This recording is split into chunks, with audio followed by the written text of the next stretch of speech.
રાજકોટ જાણે બની ગયું છે મોદીમય. વાઇબ્રન્ટ સમિટ માટે રંગબેરંગી રોશની અને મ્યુરલ આર્ટથી સજ્જ બન્યું છે રંગીલું શહેર. તૈયાર થઈ જાઓ રાજકોટવાસીઓ, કારણ કે રંગીલા શહેરમાં પીએમ મોદીના સ્વાગત માટે જે શણગાર કરાયા છે તે અભૂતપૂર્વ છે.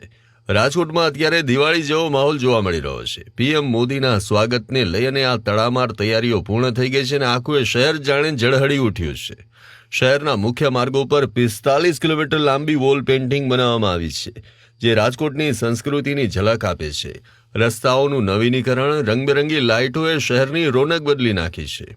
રિજિયોનલ વાઇબ્રન્ટ સમિટ માટે મારવાડી યુનિવર્સિટીમાં વિશાળ ડોમ તૈયાર કરાયો છે, જ્યાં પીએમ મોદી 5000થી વધુ ઉદ્યોગપતિઓની હાજરીમાં આ સમિટનું ઉદ્ઘાટન કરશે.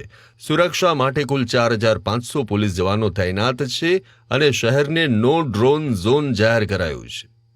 રાજકોટના આંગણે આંતરરાષ્ટ્રીય સ્તરની ઇવેન્ટ યોજાવા જઈ રહી છે, ત્યારે શું તમે પણ પીએમ મોદીના સ્વાગત માટે તૈયાર છો? કમેન્ટ કરી અને ચોક્કસપણે જણાવજો.